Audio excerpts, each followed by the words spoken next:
Supergirl is the newest addition to James Gunn's DC Cinematic Universe, starring Millie Alcock's Supergirl, Jason Momoa as Lobo. This film adapts The Woman of Tomorrow comic, with different reveals. Is this film actually good? Spoilers. Yes, it is. While heading into this film, I was very worried that the film would be a direct copy of Guardians of the Galaxy, as it was said in kind of some of the early media shoots from director Craig Gillespie and James Gunn. I was genuinely surprised that this film adapts a very drastically different cosmic universe than Marvel. The cosmic space feels very unique, grounded, and dark compared to what we've seen before. We get to go on this film. We see a lot of characters. So Krim, that was shown right there, was a character. I saw his design. I was very worried. That looks exactly like the Ravengers from Marvel. However, the entire space is so much drastically different. There's space pirates, these city buses. You got Seth Rogen as a little alien. All these guys fit in this cosmic universe, and they feel very different from Guardians. And there's a lot of reviews going out there saying, "Hey, this film is just like Guardians." And I think every single review I've said that says that's a bad thing cannot contemplate what's wrong with it. Guardians of the Galaxy, it was really the first film to show a hyper cosmic universe, other than Star Wars, and there's another film called Valerian of a Thousand Worlds. However, they all go along this very similar path in their design of characters, creatures, other planets, languages. So I think a lot of those reviews are very null, in my opinion. However, how is this film actually?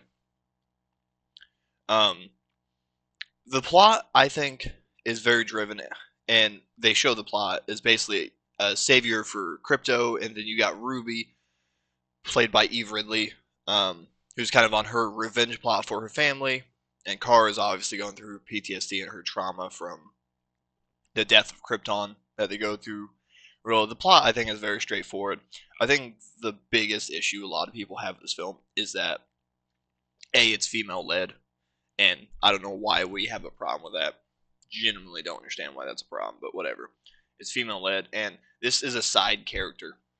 This is not a main character. This is not a...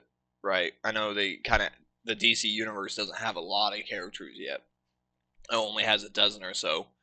But this is a Supergirl film. This isn't a Justice League film. This isn't a Young Justice film. A lot of people are very upset. We didn't see a lot of stuff like that. We didn't see a lot of these characters.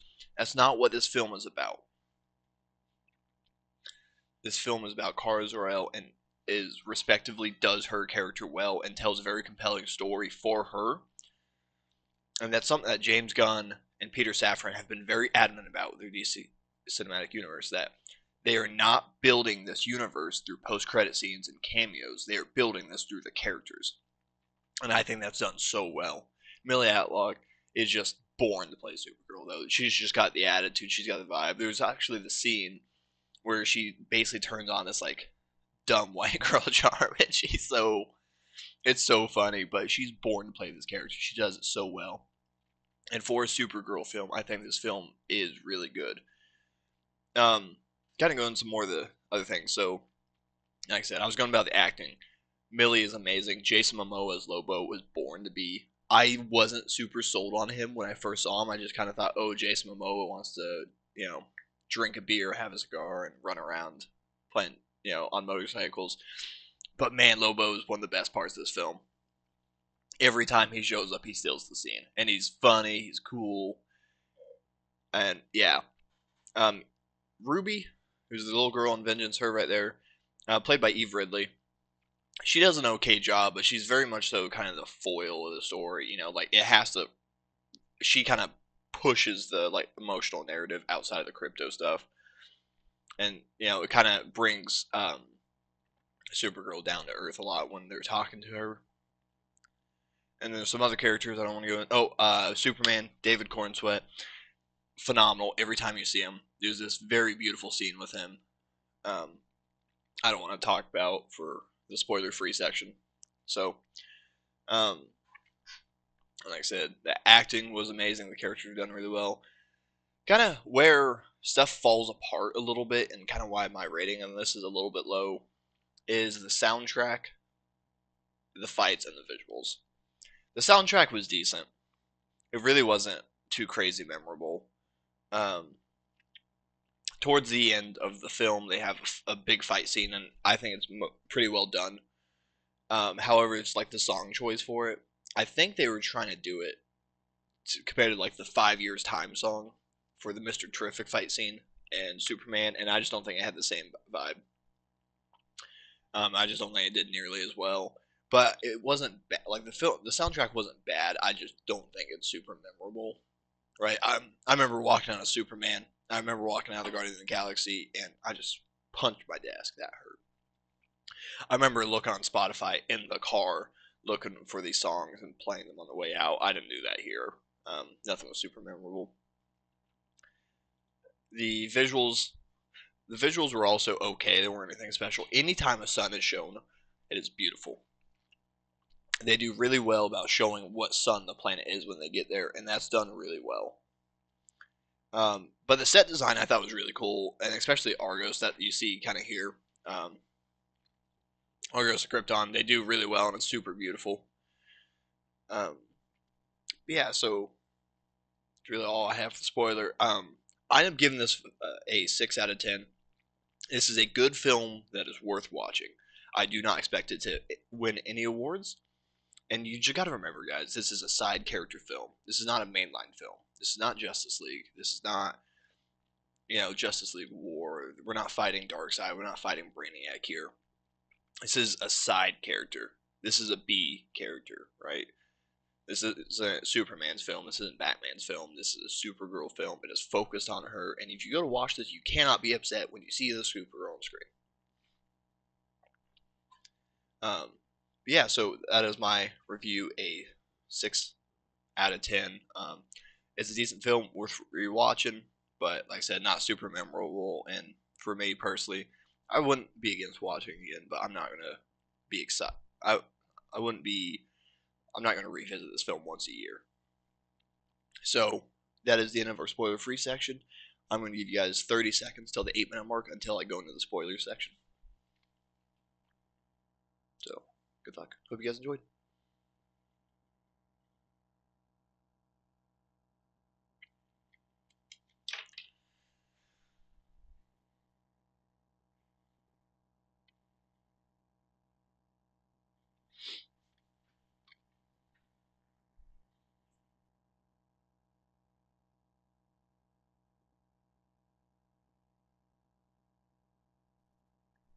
Alright, it is the 8-minute mark. The spoiler section starts now. You had time, you've been warned. Okay, so starting off this film, we kind of open.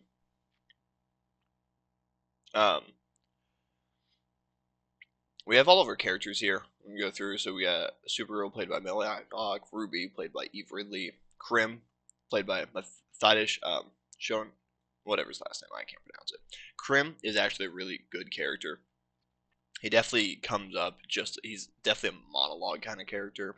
Kind of comes up just to run his mouth, say some stuff, make everyone mad, and cause some fights. I do think he's a very realistic and grounded character. He just kind of has that root of evil in him.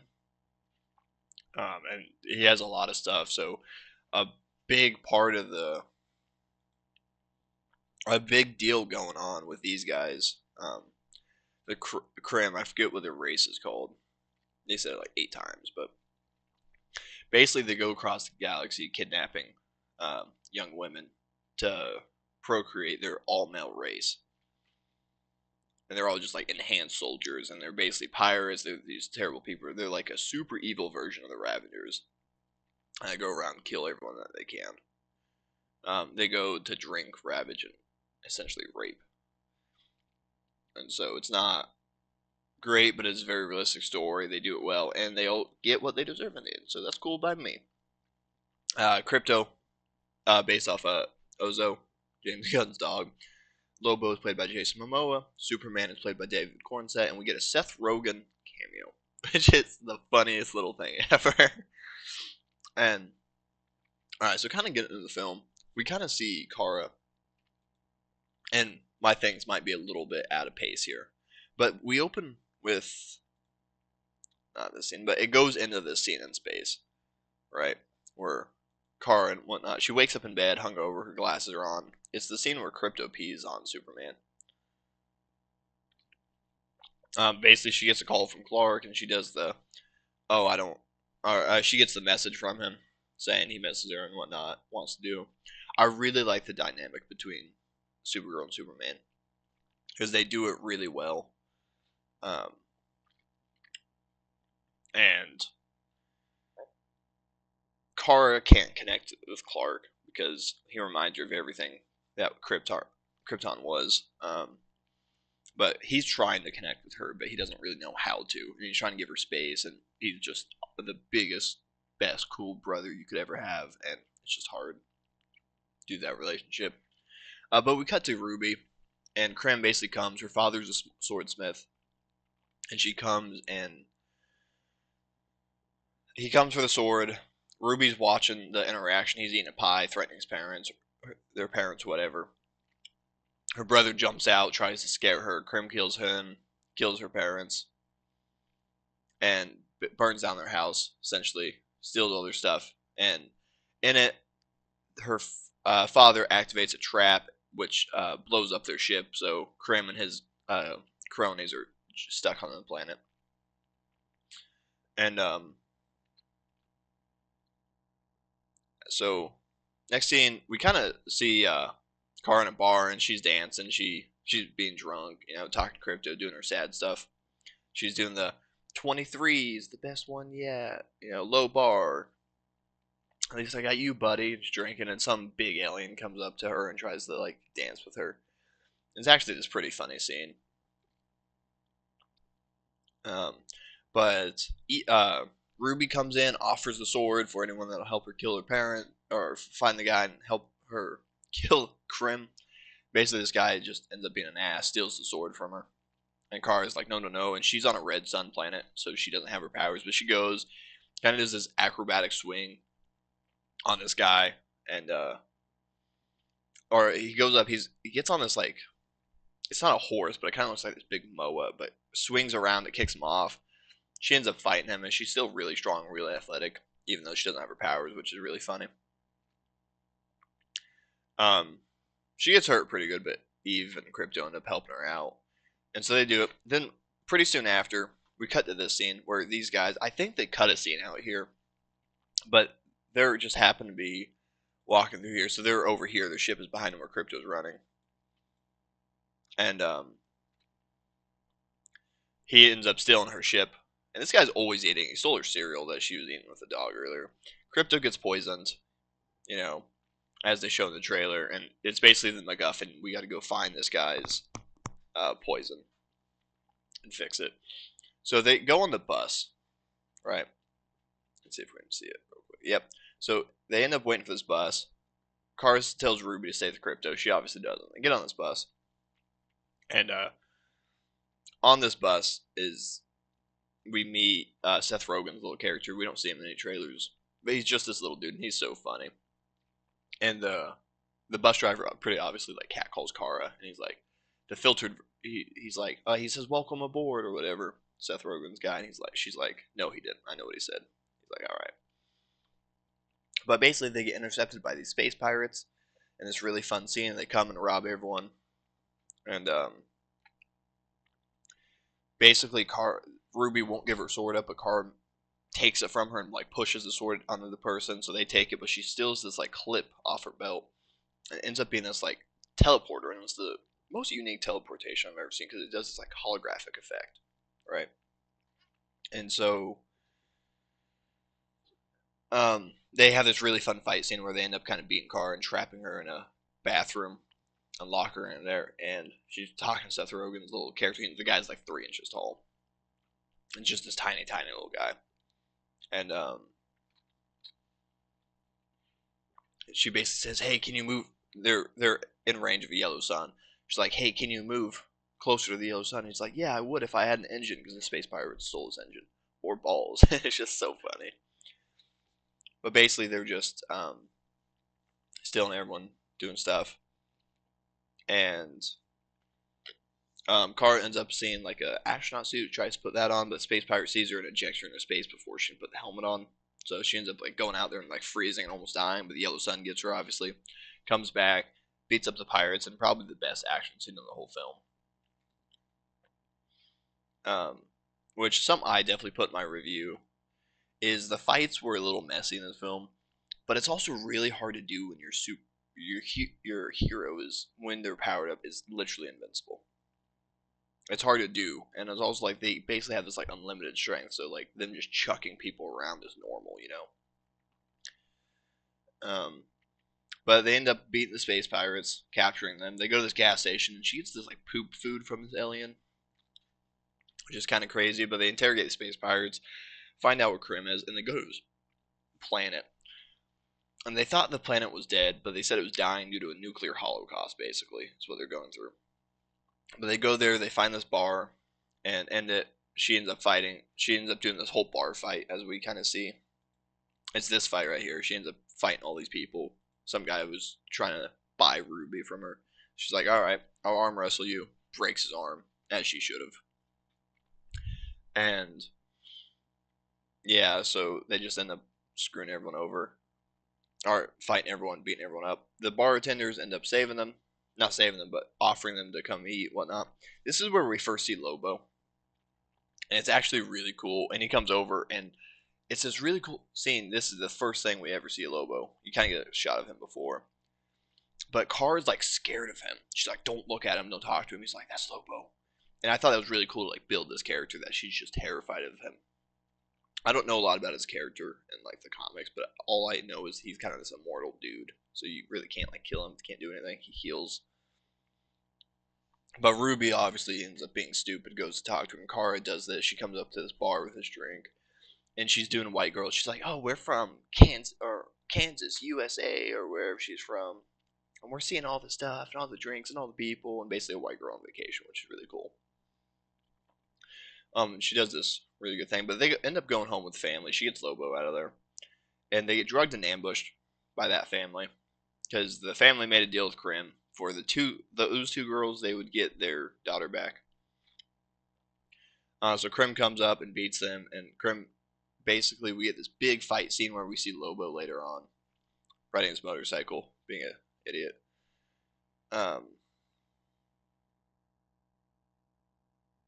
Where they're doing it's this big fight scene. Basically, all the Krim come down. They're fighting. Lobo and all of them are fighting because Lobo's hunting one of them as a bounty. And basically, Krim ends up killing the family and their daughter. Ruby gets mad at Kara. They go their separate way. Kara runs after Krim. She finds where they're at on this planet. And they go to this planet. And I'm going to see if I can see it. I don't know if it's at the end of the trailer. I don't think it is.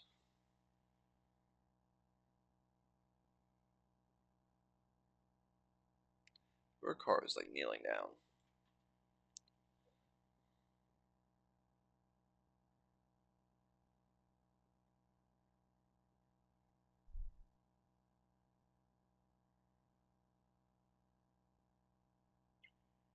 Right here.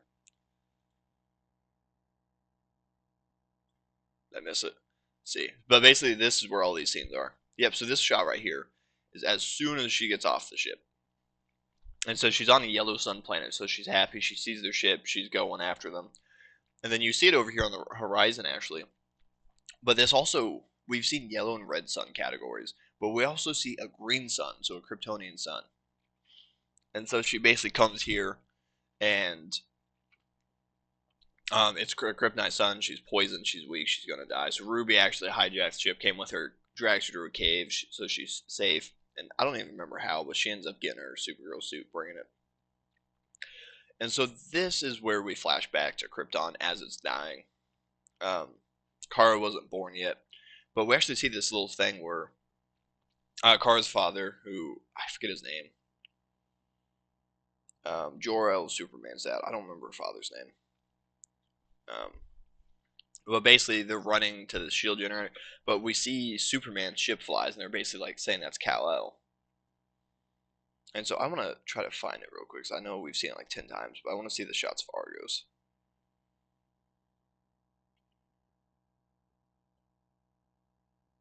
It's up here in the beginning, I know.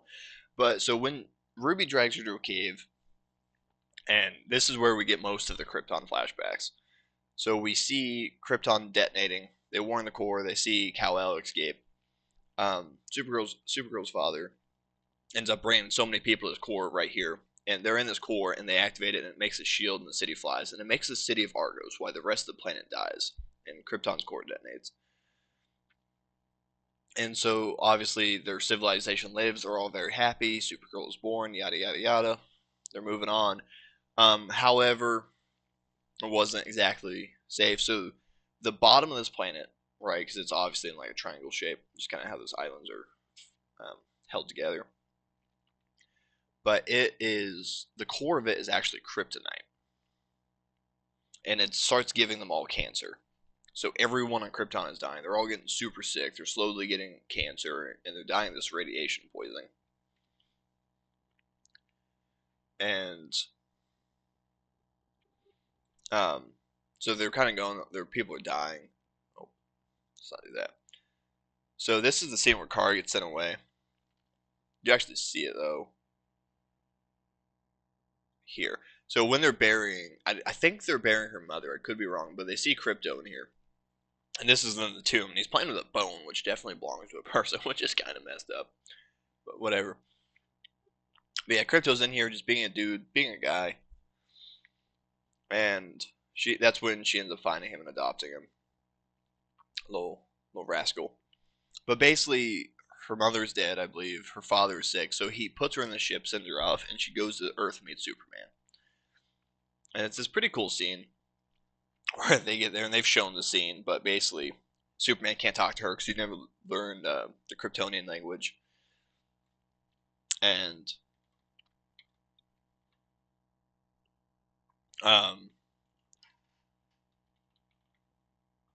he has another Kryptonian language, but she's trying to help her. Krypto hates this guy from the start. And she asked the question, like, why is he underwear? And he's talking to her. He's like, you're going to love this place, because I loved it, whatnot. A very beautiful scene, though, and kind of talks about her sacrifice. How I think the scene of Argos really works. Because I know a lot of the stuff she left as like a little girl. She was 10 or so. She couldn't see it. But I think she's meant to be like 16 or 18 in the scene. So like she's definitely an older teenager, and so she understands, and she got to live with her people, and she got to see her people, but she slowly had to watch them all die, which is just kind of like super powerful and really builds up her trauma and her grief a little bit more than what we've seen previously. And I think it's very beautiful and it works very well. But kind of moving forward, so Ruby's trying to help Kara.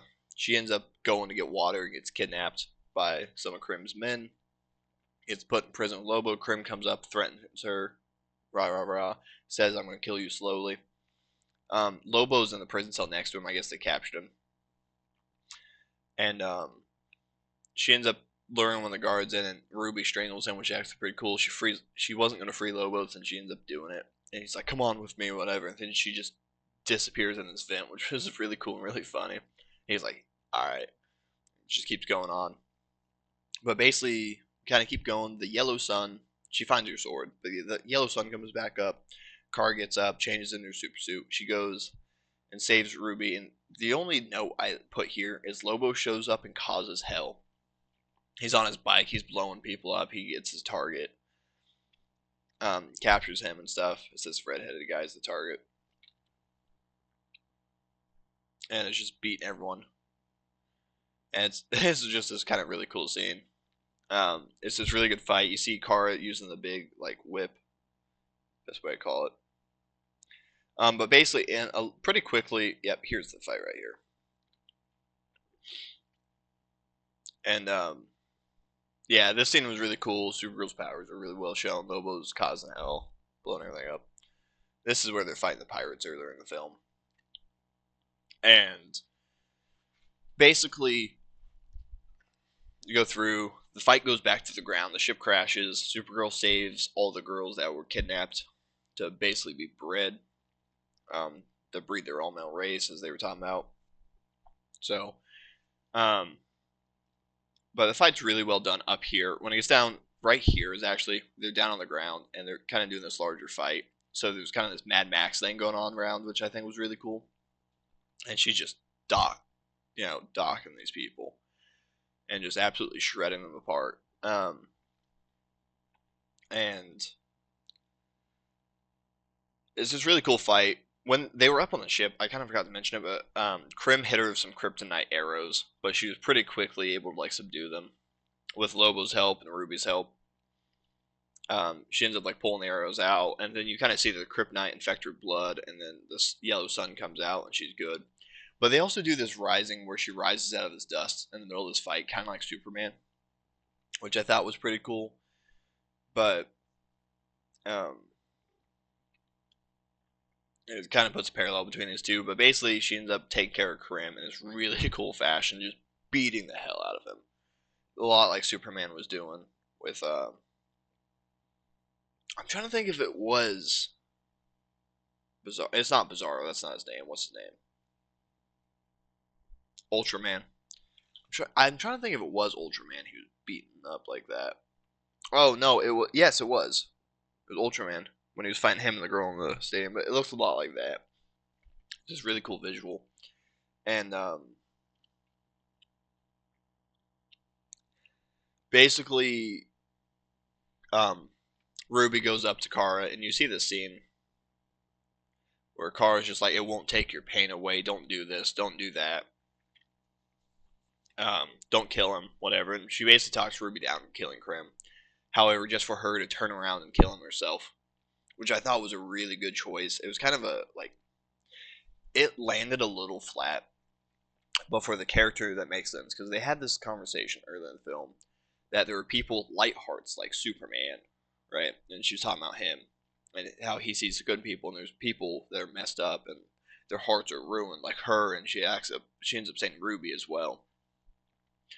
But she basically spares Ruby from having to kill this guy, and Ruby walks away, and she ends up killing him, which I think is a good choice and differs her character from Clark's Superman, who will stop everything to save everyone. But they basically go back, or so as Kara kills him, Lobo's watching, and he kind of does this in my and he's like, "All right, girl." So I'm sure we'll see more of him. We get Kara celebrating her birthday with Ruby. They did pretty good. Or they go back save Crypto, and she drops Ruby off with her aunt. She's like, they have this really awkward like goodbye, and Kara's like, "I didn't end up finish celebrating my birthday." And Ruby's like, "All right, let's go drinking." Kind of funny. But we actually get Kara going back to Earth, and she meets Superman in his amazing apartment that he should not be able to afford. But um, basically, it's this scene where Kara's just like, "I'm kind of done with the bar hopping. Crypto's being an ass, getting into the trash and everything." And this is kind of like difficult emotional scene. Kara's talking to him, and she's like, "I'm home. I want to be here for a while." And Superman's like, "Good, I'm glad." And you really see this review in David Corn Sweat, where he's like, "I'm so happy she's here, but I don't know how to do this. I don't know how to tell her that that's unhealthy for her." And they kind of made fun of that in Superman's movie, where Krypto's like beating her into the ground and stuff. But yeah, so that's kind of it for the film. But basically, it ends with Superman saying, "I'm glad," or "I'm happy you're home." And then Crypto gets in chocolate. He's like, "No, no, no." But yeah, so overall, I thought this was a good film. But like I said, it's not going to win any awards. I gave it a 6 out of 10, solid. But standouts: Millie Clock, Supergirl, David Corn Sweat, Superman, Lobo as Jason Momoa, or Jason Momoa, either way. Jason Momoa as Lobo, or Lobo as Jason Momoa, whichever one works. They're all standouts of the film. I want to see more of them. They all have good stories. They all have good characters. They're all amazing actors, and I want to see more of it. Like I said, so kind of the only stuff that took me is like the soundtrack wasn't super memorable. Like Blondie from the trailers was more memorable than just about anything we saw in the film. The acting was phenomenal. The visuals were okay, but they just weren't anything special. That's kind of what I was seeing. And the fights were just a little bit messy. So like you had the yellow sun and the red sun fights with Kara, And the Red Sun fights, she felt too strong for what she should have been without having her powers, but I can let that slide. In the Yellow Sun, she's obviously nearly invincible, so it's like whatever. But there's this like shot where like she was getting poisoned by the Green Sun forever, and then Krim shot her with the kryptonite arrows, and like she got over it really quickly. But yeah, so I know a lot of the strife with this film is that it also doesn't directly adapt the Woman of Tomorrow comic like it was originally meant to. Back when James Gunn and Peter Safran were appointed the heads of the DC studio, they basically said that's kind of what they wanted.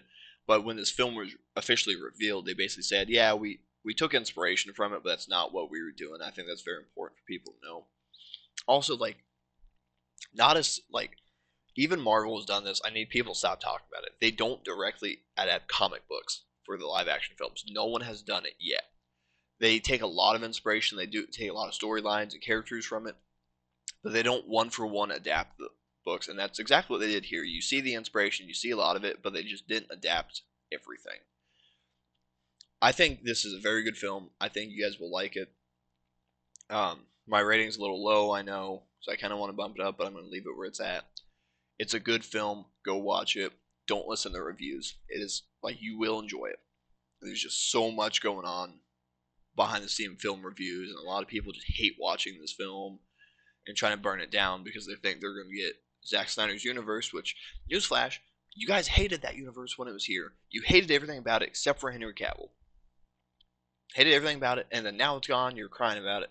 And now we have good content, and you guys are just hating on it. We gotta stop doing that. Just love what we have. Love what we have, and we will see more. But that's all I got for today, guys. Supergirl, 6 out of 10. Worth a watch. Go see it. And I will see you guys next time. Bye for now.